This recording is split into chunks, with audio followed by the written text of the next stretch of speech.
dare great things for Christ.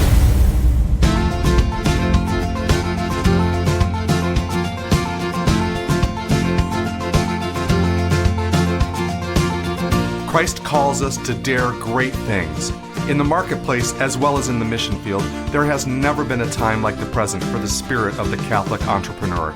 Now is the time for men and women of great courage and great vision to engage our church and our culture. Now is the time to dare great things. And here is your host as we dare great things, Father Nathan Cromley, the president and founder of the St. John Institute. Reading the Gospels from the point of view of leadership offers us many wonderful insights into our own leadership. After all, watching how Jesus leads is the best way to discovering what he expects from us as well. Leadership, of course, can mean many things, but when you look at how he was towards his disciples, you can't help but notice his intention to influence them as profoundly as possible. He does this through words, through teaching, through example, and most powerfully, through his presence. Well, hey everybody, hope you've enjoyed our sessions here on watching Jesus lead. This is our fifth, and we're just going to wrap it up with this one because, it's kind of like what John says in his gospel, that if you wrote everything Jesus did down, there wouldn't be enough room in the whole world for all of the books that would have to be written. That's literally in the Bible. St. John wrote that. And you can almost imagine his mind, because John, of course, went for the depth. When you read his gospel, you see that he's seeing all of the relationships between Christ and the Old Testament and trying to understand he's literally overwhelmed at the truth that is coming from Jesus and just how wonderful he is. So he says, you couldn't even write a whole book, a whole world couldn't contain all the books that you'd have to write if you wanted to say everything that Jesus did, And it's like that when it comes to his leadership as well. We could hone in on this as a theme and literally read the Gospels in that light and go on and on about it. But before we move on, I want to at least meditate with you here on an aspect of his leadership that we really need to imitate ourselves. And it's one of those hallmarks of what a Christian leader really needs to be able to give. And that's the insistence of Jesus on him giving himself through his presence, his personal presence, right? And when you look at it closely, the whole gospel's full of this power of his presence. First of all, he is God made man.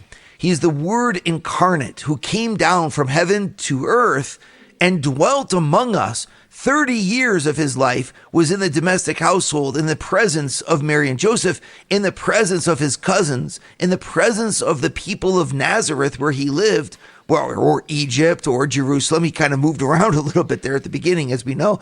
He was present.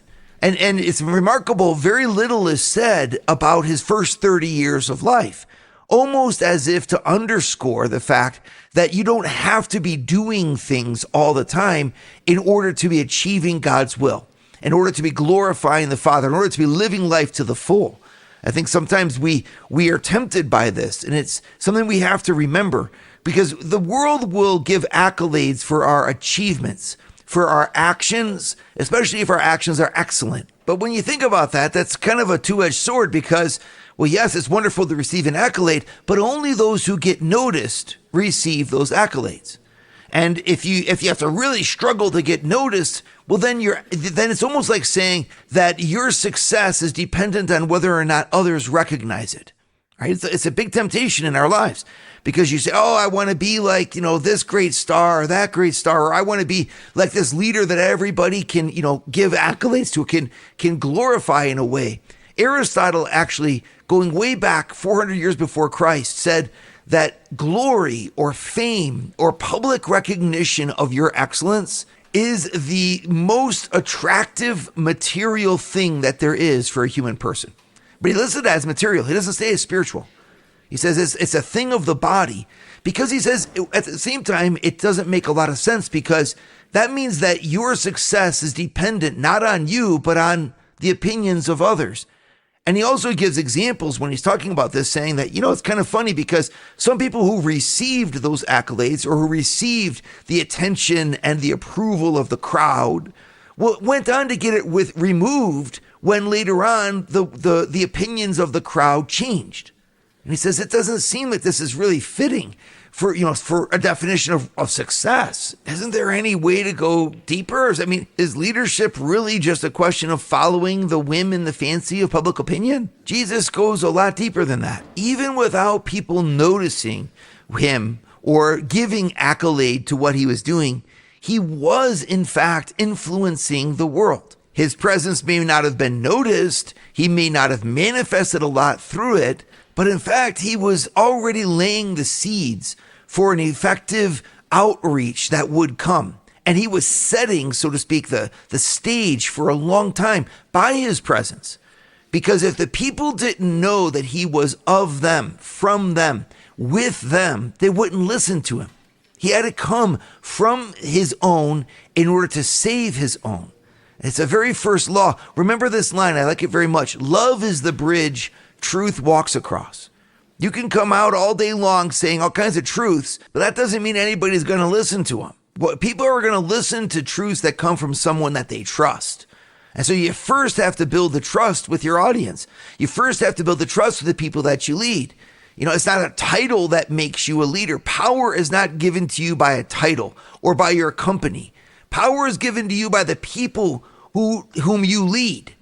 And it's the followers, in fact, give you the power to lead them because they trust you. They see that, in fact, you are someone worthy of their trust and you are someone who's leading them to good things. In many ways, it's the follower who makes the leader, right? And a good leader will know that, and a good leader will keep in that bond of trust with the follower. This is exactly what Jesus did. And he stayed close with the men who were around him. He showed his transparency by his presence and living, sharing life with his disciples. Everyone could see who he was. There wasn't a question of Jesus doing something nefarious on the side so Jesus, they knew because they could see they lived with him. His presence gave him credibility. This is a very important little thing that we can take with us. If we're struggling to gain the trust of our family, the gain of the trust of our children, the gain the trust of our spouses, do they see us? Do they see, in fact, experience that we are good? Right? And so, of course, in the same thing in the workplace. If your desk is always pushed against a wall and you're with their back to the door, and you don't interact with anyone who's out there, if you don't come to the different functions that your company puts on, if you don't show from the front that you're just as engaged in the process as you're asking the people to be engaged in the process, well, it's obvious that they're not going to trust you. There's a gift of just being there that actually builds a bridge for the people to then understand when you're giving direction or the direction that you're taking, that it's a good thing because you're with them. It seems like a simple little law, but that's because it is. Simple, but not easy, right?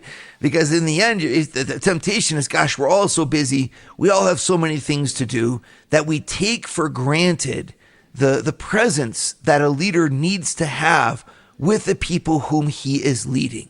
And the morale boost that comes when a leader is able to be present. It's a morale boost because the leader has a unique capacity inside of each one of us to see the end goal, to have the passion for where we're going. Christ came to the earth because he knew the Father, and he came to the earth to bring us to the Father. Well, that's something all of us want. All of us want to know our Father. And Christ comes to the earth saying, I'm here to reveal the Father to you, to bring you to your heavenly Father, the end goal of your whole life. So of course we're going to love him. And of course we're going to want to be near him. His presence actually brings us to the end that he is connected to, the end goal that he's connected to. So it's kind of like the leader's a bridge. It takes the people across their leadership to what is good for the people to have. Right? So Christ, the bridge builder, comes in and offers by his presence easy access to the one to whom he wishes to lead us. Right? The closer he is to us, the closer we are to the end goal that he has come to bring us. Right? Now, it's the same with him, but it's also the same with any good leader. Any good leader will have the same quality. People will love to be around them because the leader makes them better. Right? So it's a real question for you then. Why wouldn't you want to be around your people? if in fact you came for them. And that's the first correction. A Christian leader puts their people's good first. And that's the number one reason why the people trust them. And then brings their presence into that workspace, into that zone of leadership, so that the people can, by associating with them, find this end goal that their hearts seek. Would you like to hear more from Father Nathan? Join the St. John Leadership Network and receive a 2-minute glance at the gospel every Sunday morning right to your phone. To learn more, go to www.stjohnleadershipnetwork.org/member and join for free today. So what do we mean by the leadership of Christ? Leadership has as many definitions as there are people who try to define it, right? And we can understand that. It's one of those things that's kind of like justice or democracy. There's so many definitions for it, but we all know what we mean. And I think all of us understand that one way or the other, leadership is the influence that a leader brings to the people whom he influences or who follow him. And for Christ anyway, studying that influence means that we got to say, how is it that he brought that influence to bear? And when you look at his life from that perspective, it becomes really a great example for us, right? He shows us that leadership is not something that just happens, that is something that happens through your actions, right? And so first of all, like for example, he preaches. Well, he doesn't just preach what he knows. He preaches what the people need to hear. I remember this little, parable that I heard one time about teaching where it says that young teachers teach what they do not know. Mature teachers teach what they know. And how true this was of Christ, of course, who knew all things and who was God himself, that he would condescend but then look to teach us. But then look at what that teaching meant. It means that he's empowering the ones whom he has come to serve by his leadership. Because nothing gives a person more direction and impacts their life more deeply than truth. It's a funny thing because in our society today, we've kind of forgotten the value of truth. And it's kind of a scary word for a lot of us, but it shouldn't be. Jesus says that in the Gospel of John, Jesus says that the truth sets you free. Knowing truth sets you free. What does that mean? It means that it allows you to direct your life from the inside, to be really responsible, to own your actions, to say that you know and have chosen the course for your life. And here's Jesus who's giving that to the apostles. He's not always telling them exactly what to do. He's instructing them so that they, in their freedom, can then do what is good for them to do. What a gift.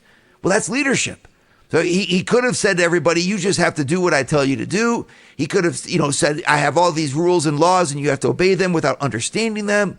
But instead, Christ came and he told the apostles about the Father. He told the apostles about heaven. He told the apostles things that, are kind of vague, or at least didn't define everything in every detail on purpose, right? Because he was instructing them in a truth that would set them free. So that's one example of his leadership, right? Teaching. He's influencing his apostles towards their own autonomy and their own freedom by teaching them truth into their, in their minds, giving them the intelligence of faith. But he does more, right? Not only does he teach them, but he also does things. He shows them actions for them to imitate. You think, for example, the way that after he feeds 5,000 people in the Gospel of Matthew, chapter 14, 5,000 men, not counting the women and children, so there have been 10,000 some people, right? Enough food for them all to eat, which is such an incredible miracle, with no ovens, no ingredients, just giving them copious amounts of bread. He goes and dismisses the crowds and then retires to pray in the mountains alone. What an example this is for the apostles. I mean, how would you have known what to do if you hadn't, when a crowd gives you adulation and you're being swept along by the frenzy of the public, if you hadn't seen what Jesus did? He withdrew, giving them an example. Or another example is when he shows them the way to confront the Pharisees of their day, the opposition in front of them. They might have thought, well, you're supposed to negotiate with this, you're supposed to compromise this or that. No, Christ speaks plainly, gives them an example. This too is a level of influence.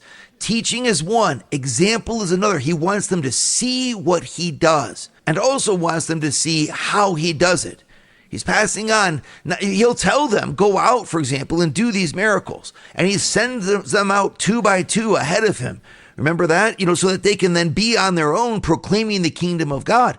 And they come back rejoicing because of all of the different miracles that took place by the working of their hands. They're doing, in other words, what Christ himself did. And this huge moment of empowering as a leader, where Christ, using his influence, sets them free for them to do the work that's in front of them. But he's also insisting that they do it like him. See, there's another aspect to his leadership, which is to not just give what to do, but to show the how, the culture, in other words, that surrounds what we do. Without that culture, what you do will end up degenerating one way or the other. Leading human beings is very different from leading robots, right? Like, it's not just a question of programming people to do things. They won't. People are motivated to give great work because they enjoy the process of the work itself. The how the work is done is equally as important as what they're doing. You can't have one without the other for long.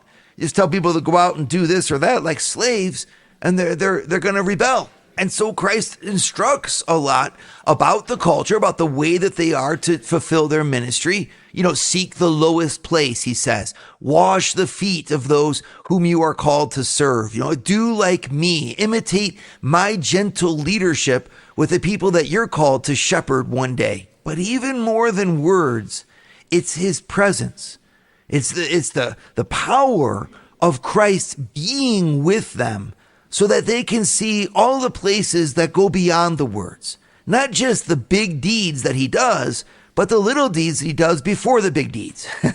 Or the way that he follows up upon the big deeds, or the way that he recreates, rests, comes back, interacts with people. All of this forms the kind of culture around his ministry that you can only pick up on by living with him, right? Well, in the same way, in our leadership, you can talk about culture, you can hear your values, you can put them out. It's the way that the leader embodies those values that shape the way that people embrace them, right? You can't just define things intellectually. It's how they're lived out. That's, again, the presence of the leader. So there's just a real question for each one of us. Am I close with the people that I'm serving?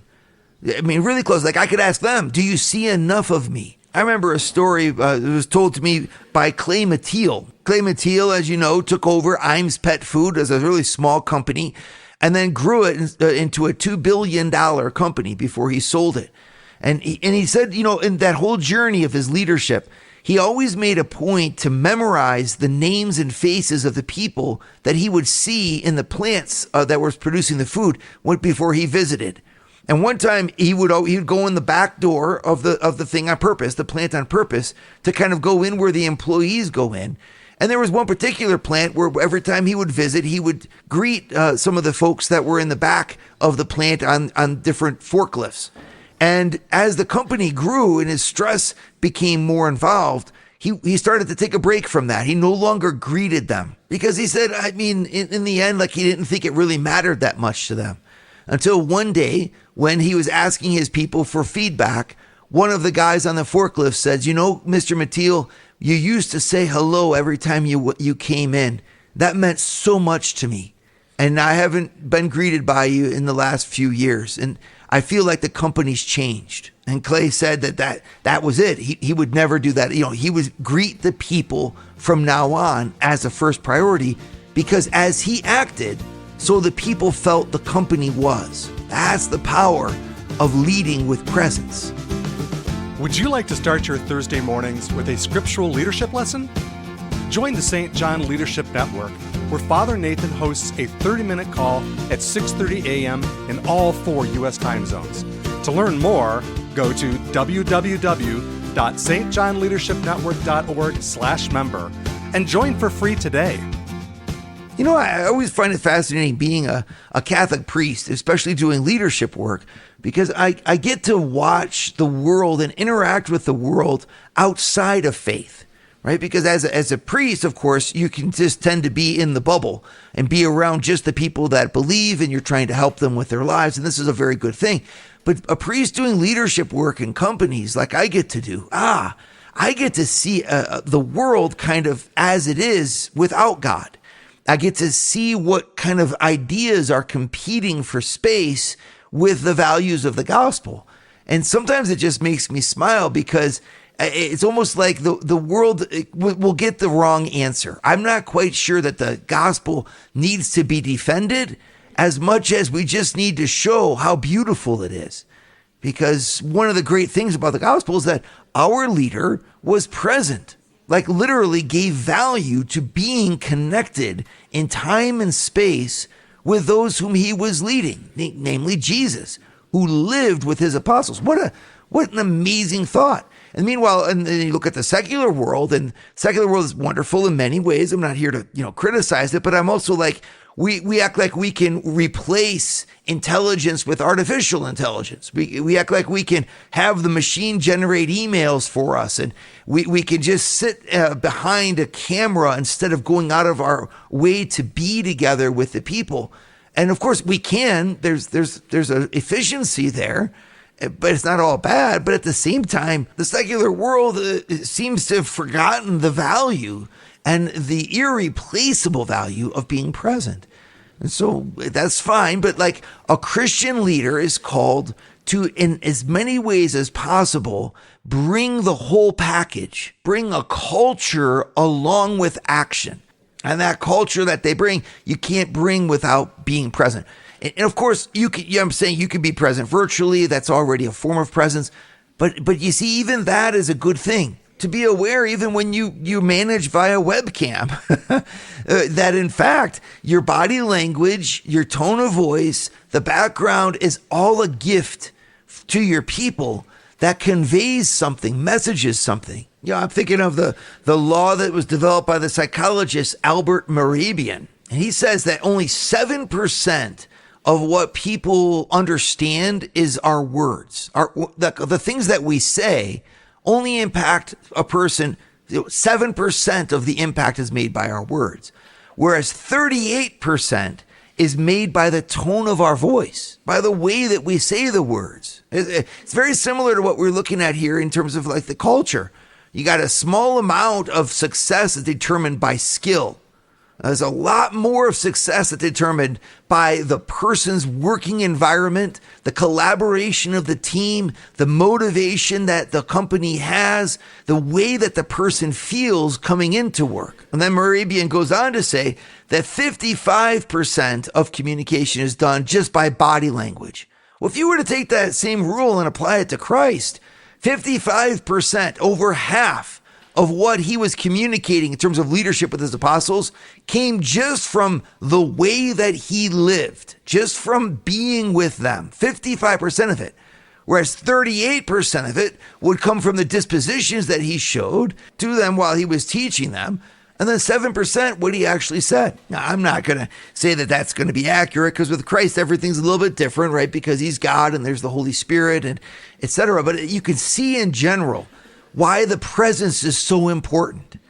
If Mehrabian's rule is correct and 55% of what we communicate comes through our body language, and 93% of what we communicate is not even done with words, then I think it's a great spot for each one of us to start as a Christian and say, what kind of presence do I leave? What kind of presence do I give? I can't help but, especially as a Catholic priest here, speak about the Eucharist.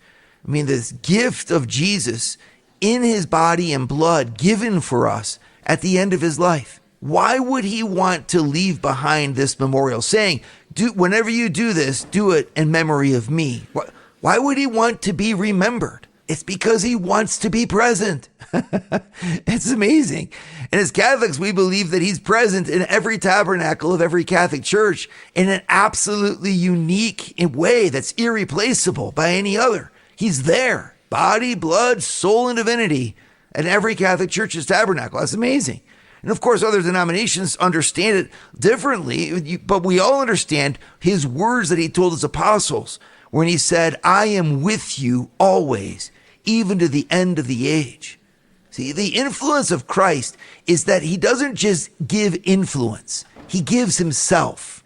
This is another aspect I think that's essential to Christian leadership, that we're not just here to accomplish a task. We're here to accomplish a task in solidarity with the people whom we are influencing. We're here because there's a bigger picture in the world than just making whatchamacallits, right? There's the collaboration, there's the teamwork, there's the humanity of the world of work that is essential to us as Christians. We have the obligation to help remind the world that work, labor, is a wonderful thing. It's actually something that builds up humanity. And one of the ways it builds up humanity is that we do it together. That the influence of a leader is not non-human, some sort of robotic command from a computer. No, the influence of a leader is done, through their presence. And when we do that as leaders and give our presence, we're giving something much more. We're giving something of our heart. We're giving something of who we are. And that blesses us as much as it blesses them. And we need it as much as they need it.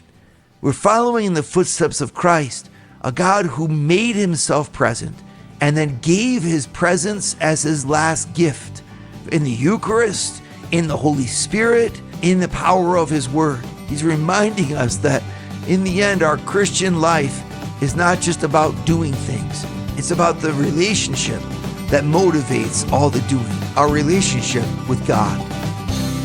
Dare great things for Christ. Share your feedback with Father Nathan. Send us an email at communications@stjohninstitute.org. That's communications@stjohninstitute.org. And visit www.stjohninstitute.org and sign up for our newsletter to receive updates from Father Nathan.